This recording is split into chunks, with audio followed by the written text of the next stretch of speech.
am part of the Modern Work for Government team.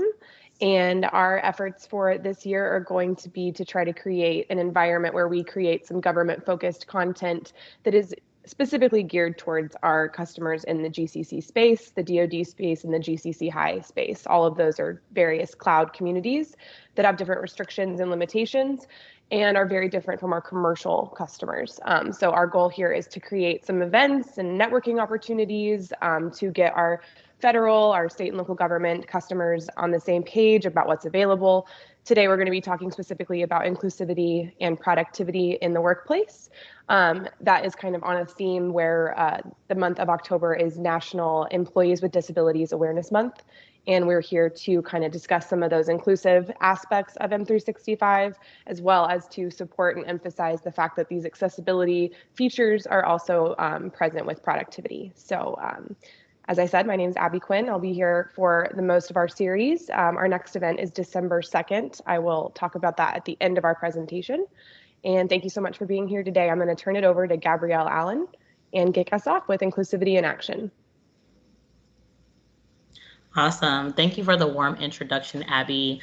Good morning and afternoon, everyone, depending on your time zone. Happy Tuesday. My name is Gabrielle Allen, and I am a Federal Customer Success Manager specializing in accessibility across my team. And I am extremely excited to be leading today's conversation on inclusive productivity in action.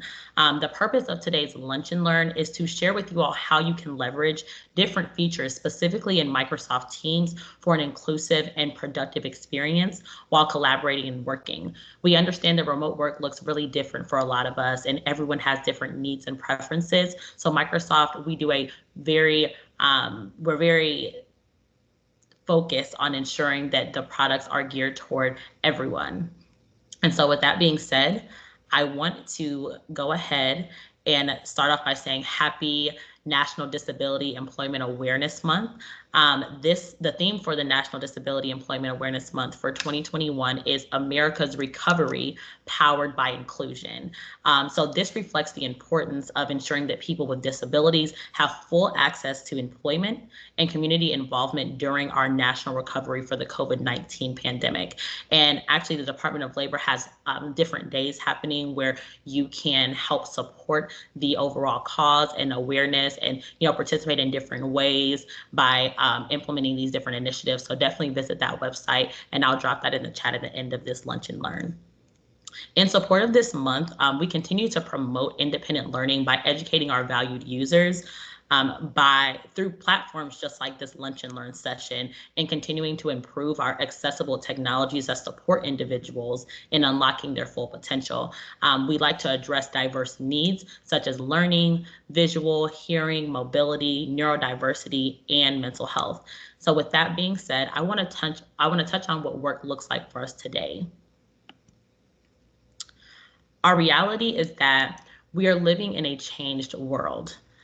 Sometimes work right now looks like working directly across from your child as they're eating breakfast and you're on a call. It may look like going to the office 1 to 3 times a week and working from home for the remainder of the week. It may look like working fully remote, working in a different state than the rest of your team.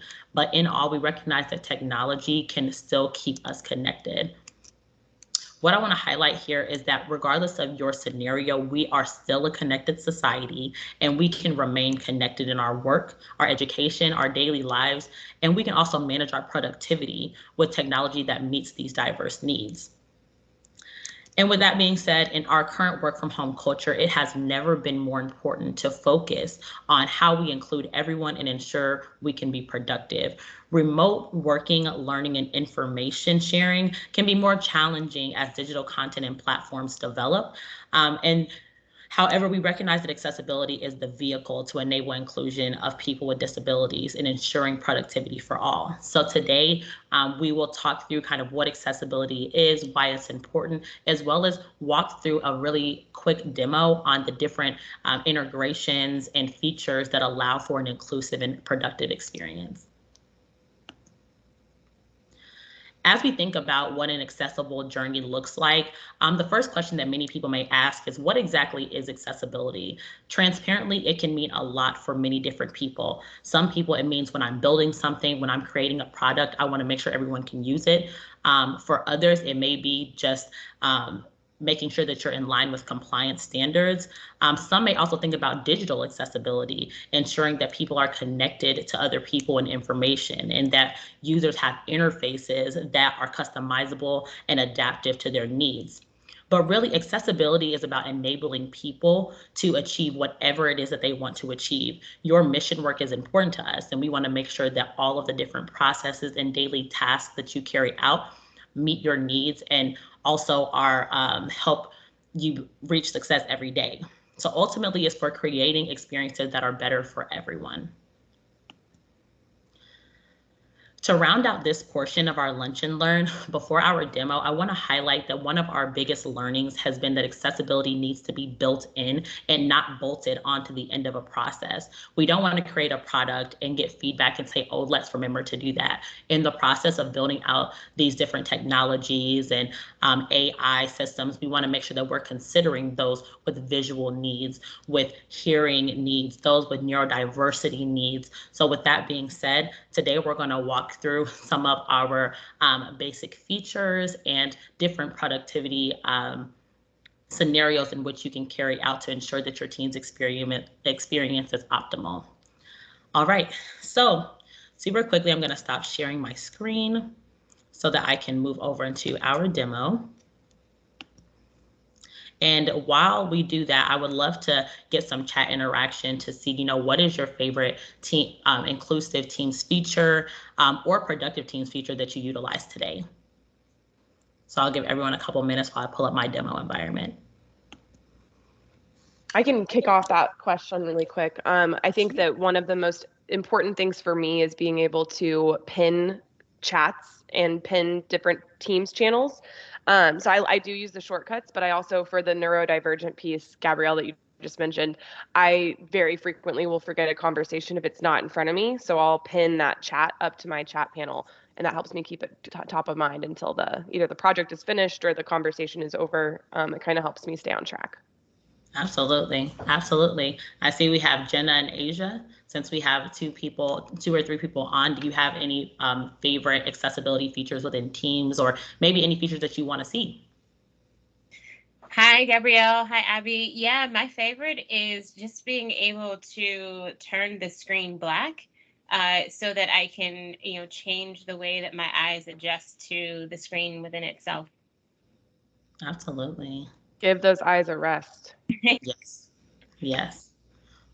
Well, if we don't have any more, we are going to explore a few different options, and maybe you'll have a new favorite after today. So the environment that we're looking at in our Teams client is actually a demo environment. So today I will be Megan for the next 20 minutes.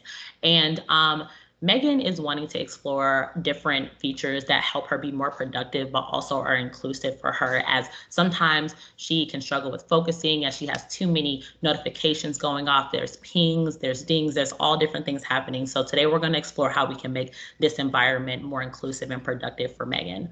So the first thing I want to dig into is how to navigate and access shortcuts. A lot of the time, users will go into our search bar and we'll want to, let's say that we do a lot of work with Urban. We'll want to actually type in Urban's name. That's the normal way of doing it. However, what you actually can do, a shortcut is, let's take away Urban's name and hit the /. The / actually opens up a list of commands and activities in which you can automate. It automates the process without having to type in someone's name, go down and type a message and send it. If I wanted to send a message directly to Urban, I just have to / type in chat, or I can scroll down and hit chat. And Teams will automate the process and say, who are you looking to chat? I see Irvin as one of my most recent users that I interact with. I can click Irvin's name and type a message and say good morning.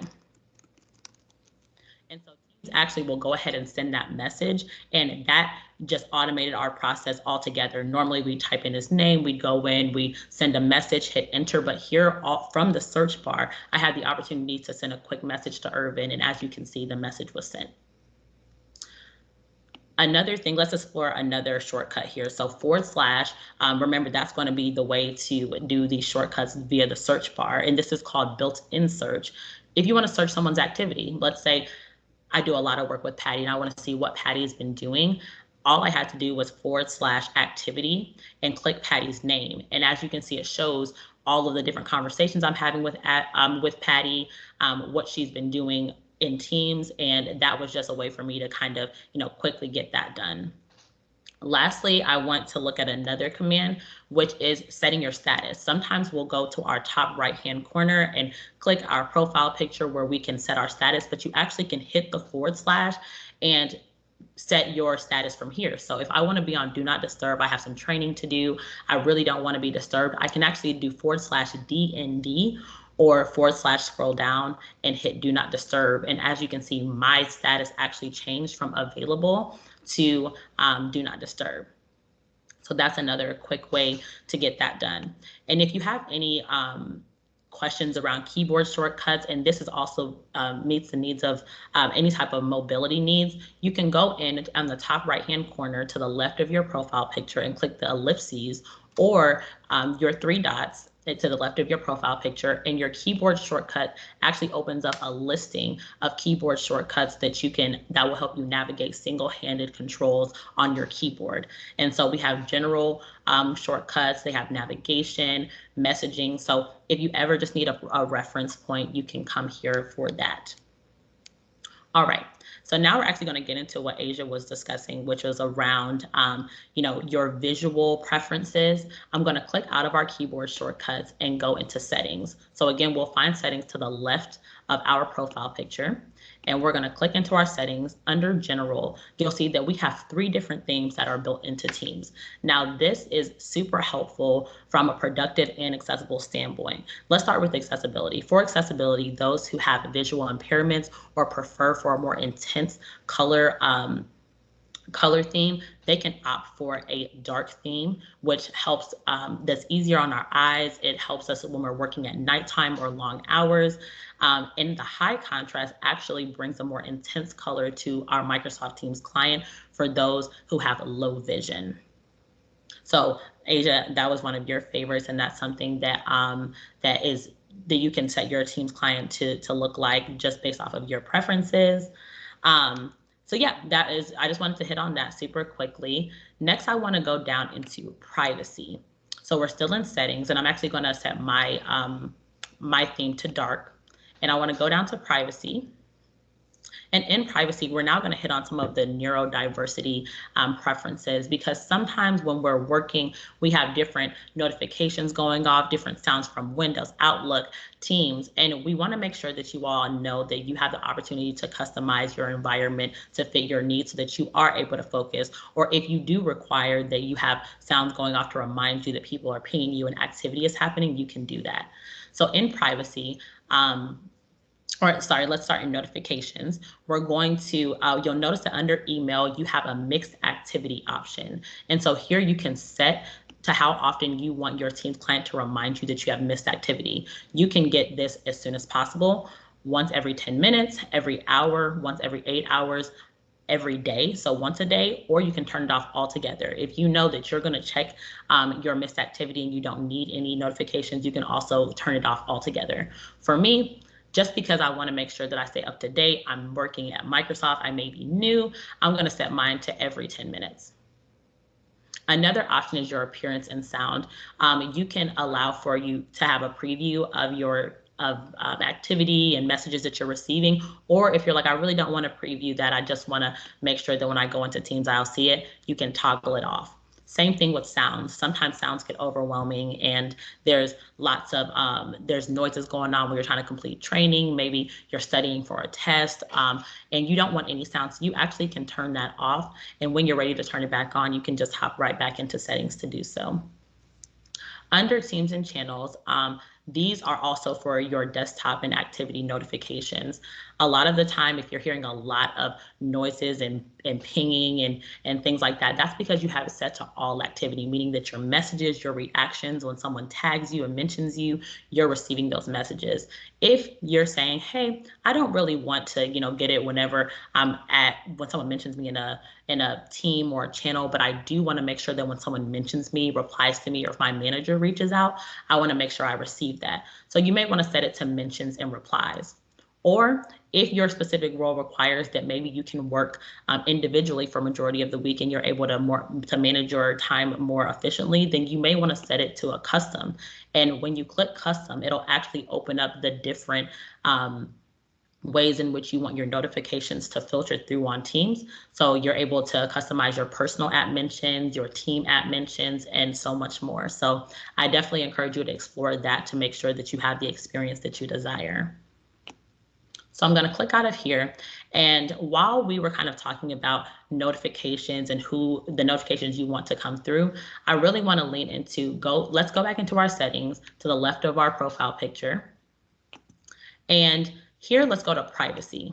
Sometimes we're on do not disturb, but then there may have been a time where you missed something super important. Maybe your manager pinged you, maybe you had a meeting and you were heads down focusing and you were about 5 minutes late. We want to make sure that we diminish that. And so with that being said, we want to go under privacy, under do not disturb, and we want to manage our priority access. By doing this, we allow for specific users to for their messages and their notifications to come through even when we're focusing and do not disturb. So let's say, for instance, that Isaiah is my manager. So I would type in Isaiah's name. And whenever you add him to this list, even when you're on Do Not Disturb, whenever he replies to one of your comments, when he mentions you, or if he pings you, you'll be sure to get that message. So that helps mitigate the issues of missing really important messages or notifications. All right, so now that we have gotten through what we can do in settings, I want to lean into how we can make this, how we can make our chat messages, our channels and teams more productive and ensure that we're not missing anything. So here, as you can see on the left, our chat, we just have all of the most recent individuals we've met with or we've had chats with, but we actually have an opportunity to pin these chats to make it more, so one, organize it, and two, ensure that people that we may be having more consistent conversations with, we may be on a committee or on a working group with these individuals, we want to pin them so that we're able to access their threads more easily. So let's say me and Patty are working on the design team every single day.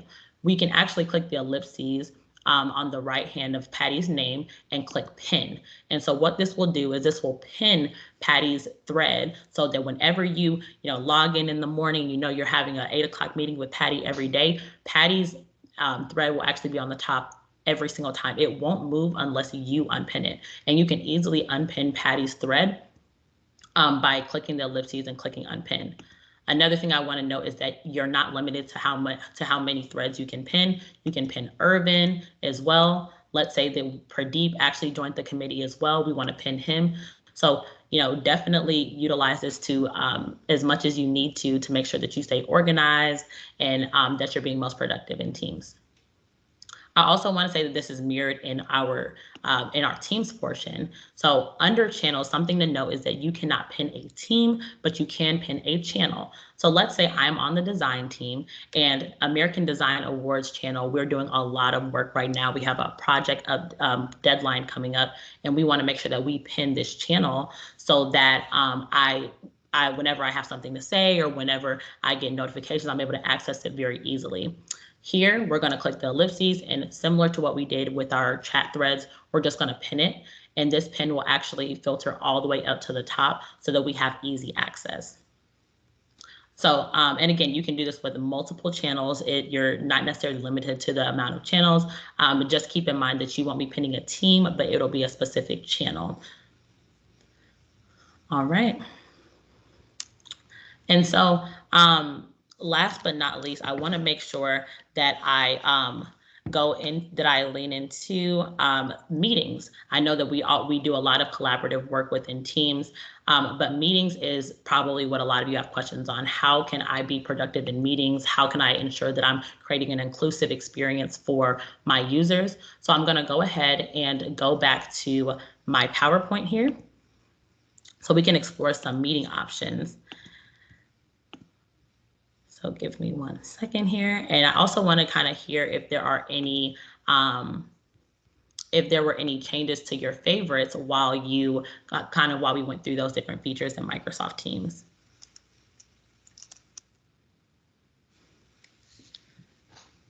And if not, happy to get started with our meetings feature. All right.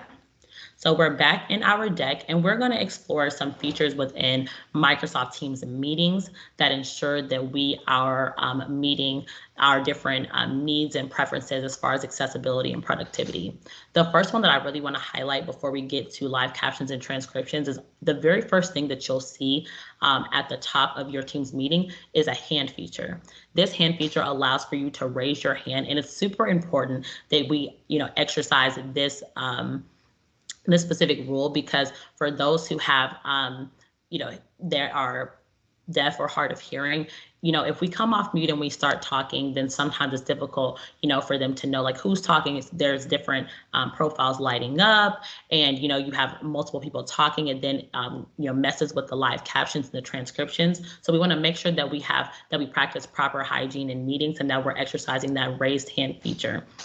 So definitely encourage those within your meetings to raise their hands. And also another great best practice is whenever you come off mute, make sure you say, "This is X." So if your name is Alex, this is Alex. I wanted to say this, versus just beginning to talk, because it also allows for users, who have different needs, that they're able to know who's talking. And it's easier also for the transcriptions to notify who's talking. So let's lean into live captions. Live captions is a newer feature within Microsoft Teams that is absolutely amazing. It has been definitely transformative to the Microsoft Teams meeting experience. The live captions actually can be accessed by clicking the ellipses, and turning on your live captions makes it so that when someone is speaking, it actually types out, what that person is saying. Something that's been added into the government cloud actually is speaker attribution, meaning that it actually shows you who is talking and when they are talking. Moreover, turning on your transcriptions will make it so that when we're recording meetings similar to this one, the meeting is being transcribed, and the live captions are occurring in the background, so that when the recording is posted, the transcription is also posted. So this is what was a great and transformative addition to our Teams meeting experience for those who were deaf or hard of hearing, or even for those who prefer live captions. Sometimes it's not always accessibility. It's also just a productive thing. Some people prefer to see what's happening, especially when lots of things are happening on the screen. So next we have, I'm sorry, my screen is freezing up just a little bit. Okay, so next we want to discuss pinning versus spotlighting. This is a newer feature in our Teams meeting experience, and it actually was a very highly requested feature. So pinning and spotlighting participants in a Teams meeting were very impactful implementations. However, it's important to know when and how to use both correctly. Both options can be found by hovering over a participant's video and right-clicking to open up the list of options shown on the screen, or by clicking the ellipses next to their screen name. So let's differentiate the two. Pinning is used to customize your personal view within a Teams meeting experience without altering everyone else's view. So for instance, if you prefer that, you have your manager pinned as they're talking during your team meeting, or maybe you just prefer to have a sign language interpreter pinned, then you can pin that. That only affects your view without affecting the rest of the participants. However, spotlighting has been added on, which has been very popular as far as our American Sign Language interpreter integration, because this allows for the overall view to be changed for the entire group. And so with the spotlighting feature, it's important to know that only the presenter can spotlight individuals. So you want to make sure that you allocate who your presenters are so that you can know. So if you're ever having a panel discussion or if you want to spotlight different people as they're talking, just know that the presenter is the person who can do that. A fun fact is that presenters can spotlight up to 7 video feeds in a Teams meeting to date, including, and you can also spotlight yourself. So an awesome use of our pin and spotlight features range from pinning or spotlighting interpreters up to spotlighting multiple participants to mimic a panel discussion. All right, so that's it for Teams meetings for us. I wanted to just take a quick breather and see if there were any questions. We do have Q&A at the end, but since we have a nice group here, if any questions came up, I wanted to answer them now.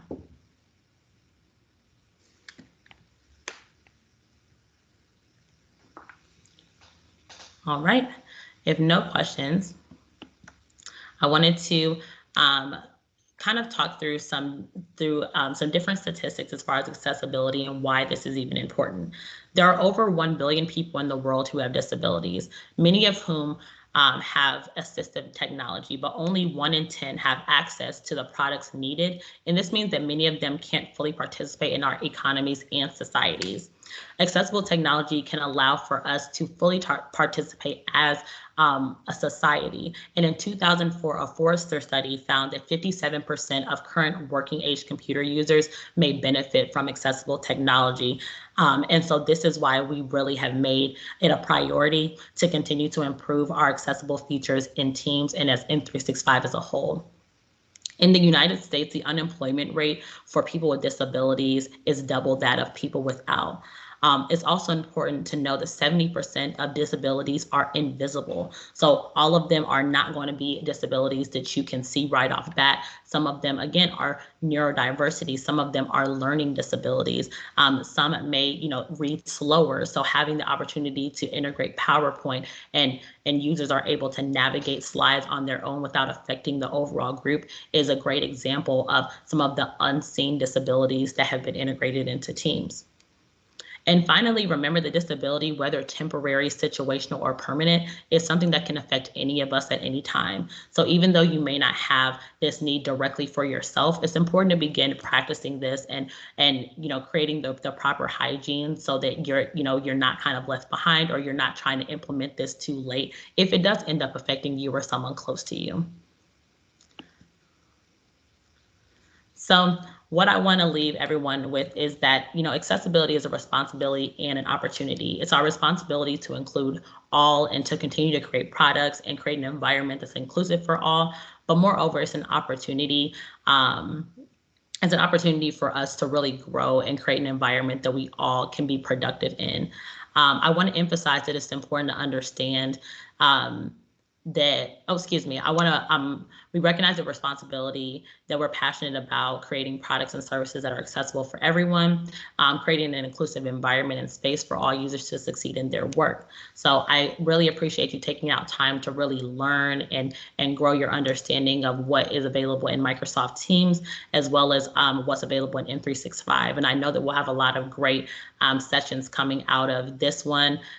So I do want to open it up for Q&A. I know I asked in the middle, but we did get through our demo very quickly and there weren't too many questions. So let's go ahead and open it up for Q&A.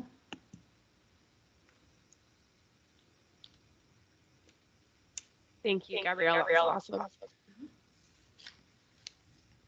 And happy to go through any I wanted to provide enough time to step back into our demo if anything needs to be shown in a slower pace.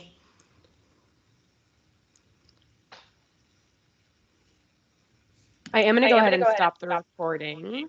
Okay.